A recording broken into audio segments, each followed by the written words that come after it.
Hello, welcome to another video. In today's video, I'll be wiring a subwoofer and amp in my 2008 Honda CRV. I'll be showing you all the tools you'll need, how to run the wires, and how to wire the amp. There is no drilling required. It's really simple. You won't even have to take this to a professional installer. You could do this yourself at home. You may, however, want to get it professionally tuned, but you can do that at home as well. Anyways, without further ado, let's get right into the video.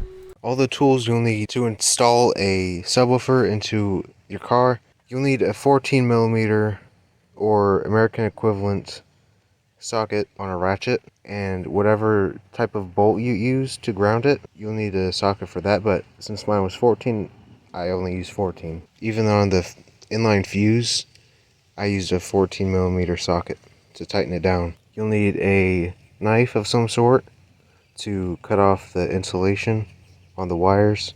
Need some trim panel removers. I got these AutoZone. These are used to pull up the panels. You can move some of these panels by hand, like this side one and that side one. These ones are a little harder to remove, so you can use the remover.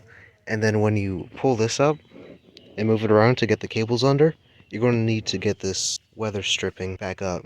The one panel that will actually be a little tougher to remove is this panel here.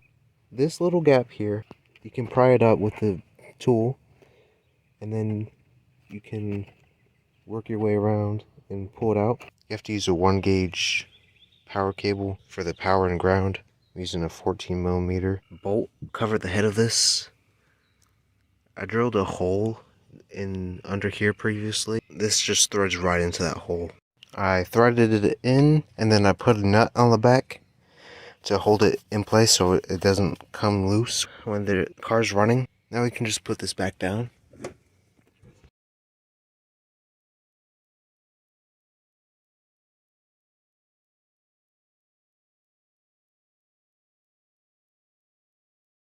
How I ran the wire to the battery, that was the first wire I focused on. Don't drill a hole because you have plenty of holes in your firewall, and that counts on any vehicle. This is the hole I drilled. It looks really bad, and I really wish I didn't drill that because I didn't realize there's a hole here, right behind the brake pedal. It's covered up by a little rubber piece, and that can just be pulled out with your fingers.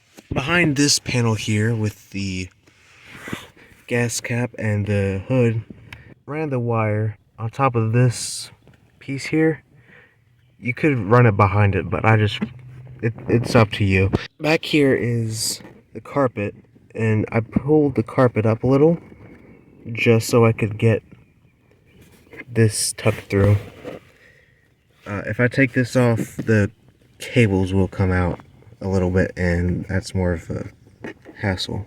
The only wires you'll have to run up here are, you'll have to run the RCA cables, the power, base knob, and the remote power. For the RCA cables, I ran them through this panel, under the carpet here, and then there is a latch on this cover piece here that you can just pull out, and then I ran the RCA cables under and through the carpet into this area here. There's a panel here that has 2 screws, and then you can just pull it out. I covered it in the video where I installed a new head unit. After you finish up putting the RCAs and the remote power through, you can just push this back in to latch it. Make sure the wires don't interfere with the steering column. Under this panel here, on the driver's side, I have all my cables going under the carpet here. The power to the amp can go right along the accessory wires. After you run the wires through here, you'll have to pull this up and run the wires through again. Once you get to this piece here, you can pull this up and move it out of the way. And then you'll have to push down instead of pulling up, because if you pull up, it's not going to go.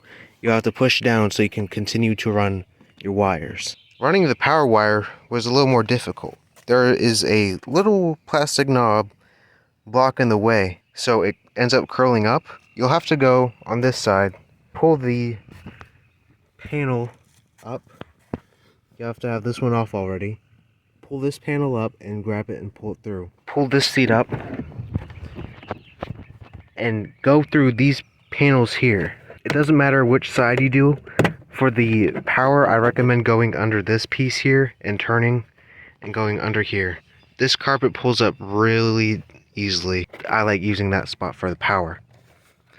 For the bass knob, you can go on the other side of this latch if you like. As long as the wires don't catch onto the latch, you'll be fine. As long as they're not showing in this latch area. But you can just push them through here and pull them out. For this Scar Audio RP2000, I had to pull the amp further up to that trunk hatch so that I could run the ground to the back. Because this is a long amp. It takes up a lot of space. For the bass knob power, I moved it to the back here along with this cable. You could zip tie them if you like to make it look neater. To run the wires to the back in the trunk, I didn't drill a hole in this panel, but I did take it off so I could easily manage the wires in here. I drew them from under this piece here. I put them through a hole here and a hole here. It is sticking up a little bit. That's not a big deal. You're not going to see that. There is no way to mount this giant amp, but if you have like a small one, like a 800, you could put it up here and use some self-tapping screws and drill it in. Since I had all that extra slack, I just tucked it away in here. And now I can put that panel back on. That looks flawless. That looks amazing.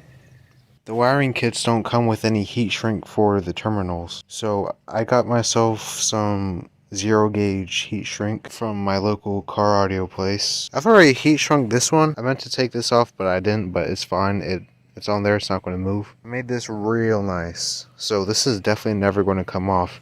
I did have that issue once before where the terminal came disconnected. Heat shrink will solve that issue. This piece here hasn't been cut down. The original piece has been cut down. You can cut it down if you like, but I don't feel the need to. To connect the remote power for the amp, I'm going to use a butt connector. I'm going to have the factory power and the remote wire in the same connector. And then the remote wire in that connector is going to have a bullet connection so that I can easily unplug it if I ever need to. And then the wire coming directly from the amp is going to have the other end of the bullet connector. If you don't have bullet connectors, you could just use one of these clamps that cut into the wire, but it doesn't look as nice, and these can be loose, especially on these really thin wires. This is how I connected everything. I took that white wire, I put a red connector on it, then I put 2 of the remote amp wires in here. One that goes to the amp and one that extends the length here, because this wire here is like pretty short and it wouldn't want to splice back together, so I had to extend it. I do believe this connection should be strong enough. After that, you can take your connectors and plug them in. Before you start putting everything back, I recommend just testing the radio first.